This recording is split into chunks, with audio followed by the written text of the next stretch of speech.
All right, folks, seeing as the 2021 Oscars are finished, let's get into some speculation. Let's look at some films that could be key players in 2022.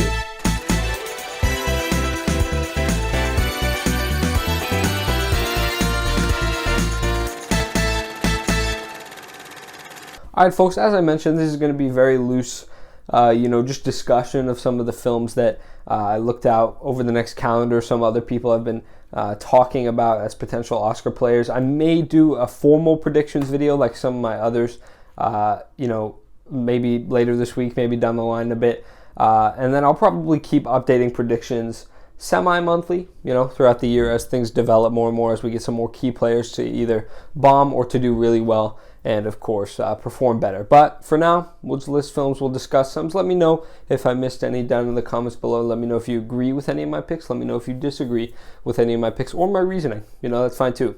Let's get into it. All right, folks, coming into, there's no list. I don't know what I'm saying coming into the morning. I'm used to doing rankings.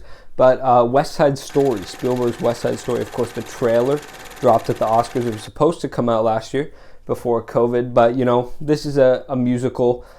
Spielberg, one of the biggest directors of all time, as well as a literal Best Picture winning musical. And so obviously going to get something. I mean, Spielberg generally doesn't make really bad films. Whether or not you like them or not, they're pretty generally regarded as good. So I have a hard time believing this would be any different. It could be too basic for the Academy, could be just too much of a retread, but it's going to get something.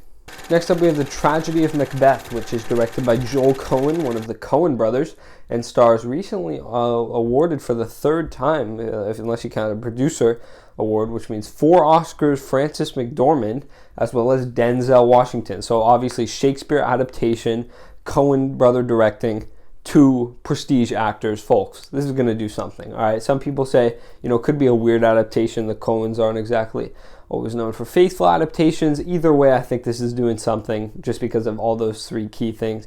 But, we'll see. Next up, we have The French Dispatch. Wes Anderson's next film looks to be a little bit of anthology. You're following a ton of different... look up the cast right now. It's just really an incredible cast, all sort of factoring into the plot. Their own way, black and white, it looks like, is some of the film. Just very visually pleasing. I'm not sure, if it'll be the Academy's cup of tea, generally since Wes Anderson, isn't often considered that. But it's definitely going to be it's cinematography, it looks like, maybe some acting awards. We'll see. Folks, next up we have Soggy Bottom, which is Paul Thomas Anderson's next film, who, I'm not a major fan of him, but he is obviously, you have to respect his level in the game. He's just, really, really good at making good movies. And this is another one. I'm not sure if the plot, but, you got Bradley Cooper, you've got some other big actors. And we'll see. It'll probably be a little weird. I'm not sure if it's picture-worthy, maybe a director nom. We'll see. Time will tell. Folks, next up you have Nightmare Alley with Guillermo del Toro coming back after Shape of Water, winning Best Picture and Director.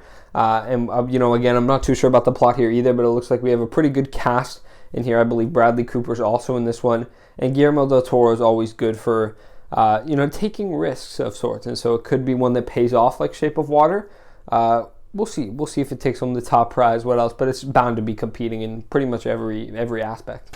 Next up, you have House of Gucci, directed by Ridley Scott, who is sort of on a roll. He has 3 major films coming out over the span of the next 2 years, I believe, and one of them, of course, is House of Gucci with Adam Driver, Lady Gaga, 2 major stars right now. Again, I think it's the plot. I actually don't know the plot at all, but I know this one's been getting some buzz. See some costume design potentially in the works. We'll see. Looks like it could be an interesting film. Next up, you have Amsterdam. Now, I didn't know this, but apparently when researching this, David O. Russell, who is a director, I've seen 2 of his films. I've seen Silver Linings Playbook and The Fighter, and I really didn't, I wasn't a fan of either of them. I don't understand people liking them, but apparently he's a scumbag too. And so that could definitely hurt this film's narrative, but it does have quite a stacked cast. Christian Bale, Margot Robbie, Rami Malek, and De Niro. So, again, I don't know the plot. The other 2 films I just mentioned also kind of had stacked cast, so, and that didn't play into my perception. It obviously helped them at the Oscars, but we'll see. Amsterdam. Next film is Belfast. It's a Kenneth Branagh directed. I believe it's a period piece. It has Judi Dench. And Kenneth Branagh, sort of a mix. It does seem like something that'll be slower. and we'll see if that's really what people are wanting to award these days. I feel like the Academy sort of taken a twist from the more traditional film. We'll see how Belfast plays out. Next up is Blonde, which apparently is a Marilyn Monroe biopic starring Ana de Armas. At the very least, there will be a lot of discussion around her performance. I'm sure it'll be excellent, and what can be awarded from that. And even more so than that, could be directing, could be directed well, could get some other acting noms, maybe even picture. We'll see. Definitely Ana de Armas, though. We'll be getting at least buzz, if not a nom, if not a win. Next up, you have Come On, Come On, which stars Joaquin Phoenix. I believe he has bipolar in the film. And again, I think this is more so an acting vehicle here for Joaquin. Obviously, he just won a few years ago, but if this performance is good enough, he is a great actor, right? And so mental illness roles always, are sort of awarded more, just because, I don't know, they're harder to play and whatnot, and that, Joaquin falls in, he's playing someone who I just said, bipolar, and we'll see if it's enough to maybe get him an award. Maybe the film will do more than that. Black and white, maybe? I'm not sure. Maybe I read that wrong. I saw still, I think, that was in black and white. We'll see. Folks, next up is Cry Macho. Now, this is Eastwood's next film, who is, of course, a very, very old man. He's a legend. And I think just off of that narrative alone could be enough. So unless the film absolutely sucks, I think you could potentially be getting it's something here. Even if it's a mediocre film, Eastwood directing, perhaps, maybe picture, maybe anything. It's a Western. It's Eastwood. We don't know how many more films he can make, unfortunately. And this could be a last hurrah type thing. Or at least that's how I imagine the studio will campaign it. I hope it's a great film. So that we don't get that whole rehash debate, but we'll see. Folks, next is Don't Look Up. I actually don't know really anything about the plot. All I know is that the cast is the definition of a stacked cast. It really, really is. It's an Adam McKay film. It's a Netflix film, who's really been trying to win those Oscars recently. I feel like they kind of failed last year, even when they had 90% of the predicted front runners throughout the season. But Don't Look Up, Adam McKay, he's really hit or miss, so it could be a trash film and then we'll all just throw it out of our predictions by fall or whenever it comes out, or it could be a great film that maybe acting noms. It does seem like a comedy, maybe picture. We don't know if it has that. If it is a comedy, then it will need to have the sort of intensity that Adam McKay often brings and relevancy to common time. So we'll see. Next up is Don't Worry, Darling. It's an Olivia Wilde directed film. It seems to have a lot of big stars. I believe it's a bit about the Me Too movement. I don't know about it, but as I said, pretty up-and-coming stars. I believe it was Florence Pugh, Harry Styles. So just off that alone could be enough to propel it sort of to Oscar caliber. And then as well as Olivia Wilde directing, sort of an up-and-coming director that a lot of people want to see succeed. Next up, folks, we have Luca, which is bound to at least get nominated for an animated feature because it is Pixar. That is it. We have The Whale here, which is Darren Aronofsky's next film.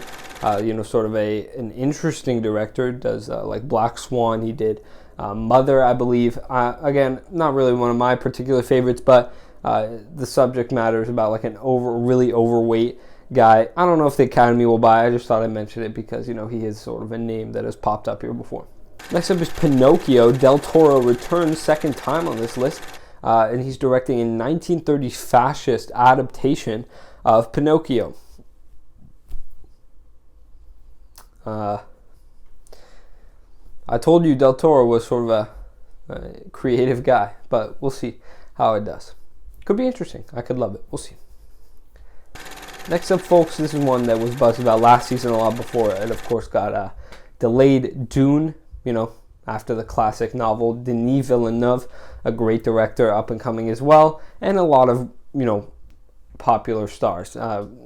Zendaya, Timothée Chalamet, you have Jason Momoa, all these crazy people. And if it's a great sci-fi movie, it'll do a lot. I think it'll definitely get a ton of technicals, score, cinematography, editing, sound, all that good stuff. And then if it's even better, it could rise up further. But time will tell. October, I believe it comes out. Ridley Scott appears twice on this list as well with his next film, The Last Duel, which is Adam Driver again, both films, Ben Affleck and Matt Damon, and it's set in medieval times. Could be too slow, could be a ridiculous narrative. Medieval isn't really, as I said, the Academy sort of strayed from that traditional traditional pick, so I'm not sure if it'll exactly appeal to them. I'm not even sure if this one will be successful. It does seem like a very interesting concept. So unless it's a great story, I don't know how well it will do.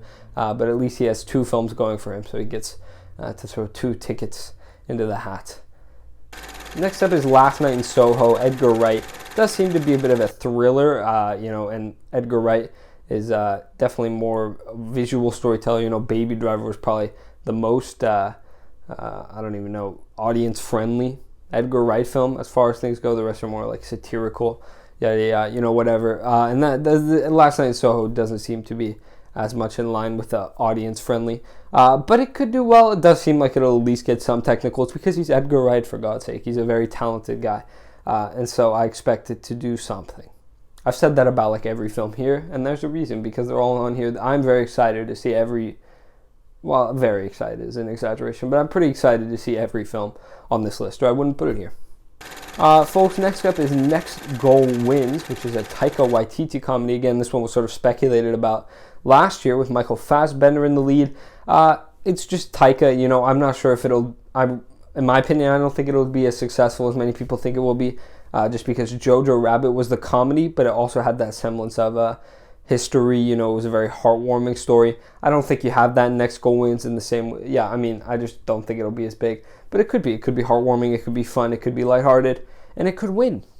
Next up is The Northman, folks. Robert Eggers, who is as well, he's a growing director in terms of stature. He had The Lighthouse last year, which was sort of a favorite amongst few, but a passionate few. And here he comes out with The Northman, and as long as it's accessible to voters, or at least more accessible than The Lighthouse, I think this could definitely be a big player. Folks, next up is Spencer, which is a Princess Diana biopic starring Kristen Stewart. Could be, again, an actress vehicle. We could see Kristen Stewart just acting her ass off all the way to that award.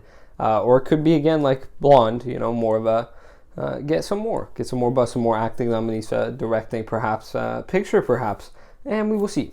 I hope I didn't leave anything off the list. Again, if there was something you were hoping I would talk about, let me know down below. I do want to mention quickly a few Sundance picks. I thought I'd lump them in at the end.